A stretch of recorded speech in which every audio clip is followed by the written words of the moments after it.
Hindi naman po bully sa mga kaklase. Hindi naman po, tahimik lang po siya. Mabait naman po talaga po mga si Christian. Mabait daw sa si Chuching. Opo. Ba't pag kay Jose tsaka kay Daddy, ba't hindi mabait?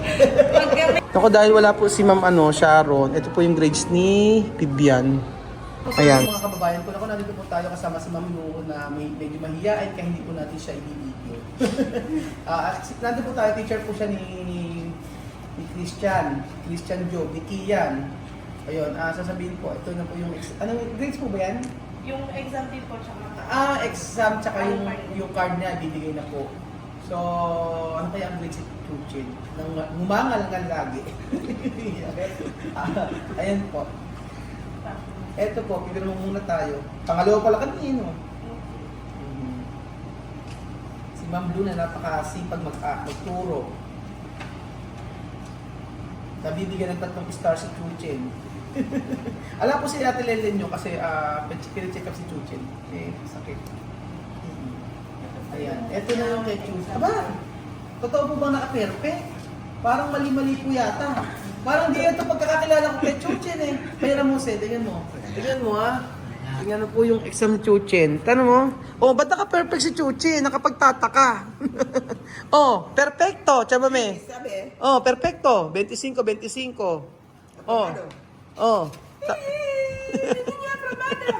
Dame, 25. Ay, Chuchin tiene regalo, por Dios. May mali naman ditong isa. Baka magahusin si Chuchin kahit nagngangal-ngal pala si Chuchin may mataas naman pala Naku, buti na lang hindi nagmana kay Daddy. 22/20 ito lang po yung exam nila. Opo. Ayan. Tapos Tapos po, ito po yung kanya... Ito po ang kanya Kasi bago po natin na ipakita yung kanyang grades ay mag-ano po tayo. Ano po ang sasabihin niyo po pag ito po yung... About kay Christian. Ayun po, nung ito lang po kasi ngayon po, kagaya nga po pagka po may mga activities po tayo. Minsan po talagang nagiging umiyak po siya kapag po nakakakita ng maraming tao. Doon po siya, yun po yung nagiging rason kung bakit ayaw niya minsan sumayaw. Pero po pagka po nasanay naman na siya, naman na po nagsasayaw. Yun nga, Ma'am Lu, kasi napansin ko pag practice ka galing. Opo. Kasi lagi lang nilalagay ni Ma'am Lu sa harapan si Chuchin. Ngayon, pagka marami ng tao, umiyak na siya, natatakot na siya, nahihiya daw siya. Kaya hindi siya nakakapag-perform ng maayos. Yun po ang karamihan talagang ng mga kinder. Pagdating po sa pagsalaro po dito, magagaling po sila, very energetic po. Pag lumabas na po kami, doon na po sila nagsisimula na nagiging mahihain. Ayaw na nilang sumayaw, lalo na po pag minsan yung ibang mga bata, pag nakita na nila yung mga daddy and mommy nila nanonood, ayaw na nila lalong sumayaw, nahihiya na sila. Kaya nga po yun na po ang talagang kinuha namin mga teacher ng kinder na more on, mailabas po sila para po pag may mga performance po sila na ganyan, makakapag-perform po sila nung talagang kung ano po yung pinapractice namin dito sa labas, sa loob, na kapag lumabas po sila, hindi na po sila mahihiya. Opo. Tapos may mga tandang po dito sa classroom po, pagka po discussion, for example po, mag-opening po lang po kami na kakanta po kami, how are you today, how are you today? Si Christian po, madalas po siya nakakayukot na nakadukduk na siya gano'n. Pagka po tatawagin ko na siya, ayaw niya na po, ayaw niya po itaas yung ulo niya, nakaganon na lang siya. Tinatanong ko naman po siya, ayaw niya po talaga, kaya po minsan hindi ko na siya tinatawag. Pero pag po naman after po na, tapos nagsasayaw na po kami, kumakanta naman po siya, yung pagka may favorite po kasi sila kanta, yung may sumisigaw po, siya po yung pinakamalakas ang sigaw. Siya nang malakas sigaw. Opo. Hindi naman po bully sa mga kaklase. Hindi naman po, tahimik lang po siya. Ang madalas nga lang po niyang kausap, ito po yung kaklase ng si Anika. Tapos dati po si Riz. Kaya po inihiwalay ko na si Riz kasi madalas silang naglalaro tatlo kapag nagdi-discussion na kami. Kaya nililipinahin na po siya. Sinaswap ko na po yung mga upuan nila. Pero ngayon po, pagka naiiwanan sa nila Opo, pag po morning, halimbawa po, nakikipaglaro na po siya dun sa mga classmates niya, tapos naalala niya wala na si mami niya. Iingit na po siya, kaya ang gagawin ko, tatabi ako sa kanya, makikipaglaro ako sa kanya. Tapos hanggang makalimutan niya na po, tapos pwede ko na siya ulit iwanan. Ang galing mo nga po no, pagka parang ang teacher parang yung pagkagaling ng edad parang inuuto-uto no. Kasi nung nag-perform si Chuchin, sabi ng Blue, bigyan ka ng 1 star, bigyan ka ng 2 star, bigyan ka ng 3 star, sumayo ka lang. Eh ayaw talaga. Pero may ano sa kanya, may improvement na rin. At least ngayon naiiwan na siya mag-isa. Yes po, yun po talaga ang pinakamalaking improvement. Oo, kasi iba-iba kasi ang bata. Dati po kasi yung isang anak ko, hindi naman po ganyan. 3 years old pa lang nag-aaral na si Kylie. Pero hindi naiiwanan na. Naiiwanan na siya. Tapos siguro iba-iba talaga ang bata. Yes po, iba talaga ang bata. Iba-iba talaga ang bata. So, ano po ba sa school naman, okay naman po sa mga mataas naman. Po sa mga activities po. Ang recommendation ko na lang po is yung ma-practice po yung writing nila. Recommendation, ma-practice yung pagsusulat. Po yung pagsusulat po ng Apa. pangalan. Andiyan po sa may sa may exam niya po, ipinatry ko po sa kanyang isulat yung pangalan niya. Aba. Ini-explain ko lang po sa kanya. Pero kaya naman na po. Medyo nakakaya niya naman po, kailangan lang din po talaga ng practice. Kasi Ng practice ng yung way po ng pagsulat niya is may meaning pa talaga. Yung pag straight line po, nagiging curve. Ma'am, totoo po ba, para po matuto yung sa pagsusulat niya, kailangan doon yung may clay? Ganun ba? Opo, pwede naman po lahat po ng mga May clay daw eh, gamit ganyan. po yung Oo. kamay nila para po tumigas. Para daw tumigas yung Yung kamay, fine clay. motor po. Yun ang ginagawa namin kay Chuchen ngayon, may clay para sa pagsusulat. Ano pa po ang masasabi niyo? Pagdating naman po sa mabait naman po talaga po batang si Christian. Mabait daw sa si Chuchen. Opo, Ba't pag kay Jose tsaka kay Daddy, ba't hindi mabait? Pagka may mga time lang po na parang Mabait. pag po binawal ko siya tapos ayaw niya, sumbok ito kay Mami. Mami! Kada gano'n! Aba, nagsusupo pa raw! Meron Oo. niya ako minsan na kwento ko kay Oo. Mami niya Oo. kasi nung papauwi na po kami, natawag ko Oo. nakalimutan ko na po kung ano yung niya eh. Oo. Sabi niya, susumbok ko ito kay Mami, tapos sumisigaw siya, Mami! Sabi niya, ano ba ako ginawa ko sa'yo? Sabi ko, gano'n. Ay, gano'n. Tapos ayaw niya na po ako pansinin, nakagano'n na lang siya kahit nung Tapos nga po, babagay na after ako. po noon, alam niyo nangyari, alam ko po yun, yung story na yun. After po noon, nung nasa bahay na, alam mo sabi, magpapalit na po ako ng teacher. Ayaw ko na po kay Ma'am Lou. Galit na kami, sabi gano'n. Nilipat na raw siya ng ibang school, sabi Eh, gano'n. ako sinabi niya dito, ba't ka nga ako nilipat ng school? Hindi naman kita kakailangan. Bata kasi talaga So, gano'n. pero kung kinabukasan naman po, okay. Okay naman na siya. Kaya nga, ang maganda naman po kasi, kaya 4 years old pa lang kasi si Christian si Chuchen.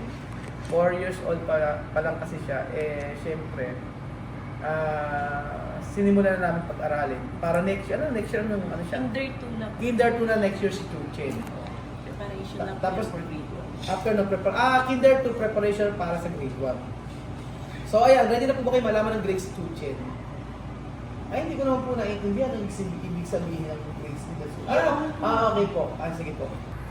Okay lang naman, pakita. Kasi ito naman yun. Ayan po ang grade si Chuchen. Ano po ba ibig sabihin? 4.18 ibig sabihin? Very good po. Very good. Ayan, very good pa for very good. Sa cognitive domain. Ano po ba yung cognitive domain? Yung cognitive po is yung sa may Cog- pagiging matalino po sa klase. Pagiging matalino sa klase daw to. Yes po. Tap- Sa may language domain naman po Apo. is 3.95. 3.95. Very good pa rin naman Very good po. pa naman. May mga time na, kaya ganyan po yung Apa. is yung mga dito yung pagsasalita po niya. Apa. Minsan po ayaw niya makipag-usap o kaya po yung dito, hindi niya pa po ma-express din yung Sarili niya. Very good pa rin naman. Yes. Ano yung self-help Yung self-help dog? naman po yung pagiging independent niya po dito sa loob ng classroom. Or naman siya. Pwede na yun. Very good pa rin naman. Yes po, very good. Gross and fine motor domain. Ano naman yun? Ano naman po yung sa may writing na po. Sa writing, 3.96. Very good pa rin naman pala. Yes po. Tapos, socio-emotional domain. Ano ba yun? Yung pakikipag-socialize na po yung emotion niya po sa Emotion. Yung pakikipag-communicate. Communicate. Tapos, may pakikihalubilo ito. Tapos, pero all in all po, okay naman po. Okay naman po ang kanyang level. Iba pala ang grading ng Yes pag kinder, ganito pala siya. Ayan po mga amigo. Yan po ang grades ni Chuchen o ni Kian. Very good naman daw po. So, para sa sa umpisang nag-aaral, okay naman po ba, Ma'am Lou? Yes po, pero ano na po yan, mataas na po. Mataas na po ito sa bagong nag-aano? Yes po. Ayun. Malaki na po yung improvement niya since nung first Apo. quarter. Dati po kasi, ang ano niya, nung bago-baguhan po, hindi po ganito, ganun ba? Ang mataas naman 4.18. Tumaas naman po pala. Tumaas na siya. Paano po ba to kinukompute? Meron po kaming checklist na lalagyan po namin ng based po sa kanilang performance sa loob. Okay. May checklist pala sila para makompute to. Para makompute yung mga grades na to. Kasi siyempre, paano na-compute yung 4.02 na to, di ba? Kasi kung ano po yan, kung ako lang, huhulaan ko lang yan. Kasi mababait yung mga bata, gagawin kong time lahat. May mga checklist pala. Tapos po, kada quarter po kasi yun, na, kumbaga po, na-unlock po yung mga ibang iba pong lesson. Kaya po tumataas din Tumataas po din. yung nila. Kasi nakagagawa na po nila yung mga ganun bagay. Kaya din po kami may ECCB. Ano po yun? Yung ginagawa po nilang ECCB. ECCB po. Yung mga activities. Yung mga activities. Pero sa edad po ni Ian, parang puro ano po yun, mga drawing, mga Opo, para po din kasi para silang naglalaro, ano? Para silang naglalaro din. Dito din po kasi sa PPK, more on play talaga. Para po ma-develop po talaga yung lahat ng aspect po ng thinking, language, pagiging socialized. Ang galing. Opo. Ganun pa. Ang galing talaga dito sa Wesley, ano? Talaga. Tapos at least nalalaman natin kung ano yung development ng bata, kung anong pangkulang, anong dapat gawin. Ang recommendation po ay magsulat lang.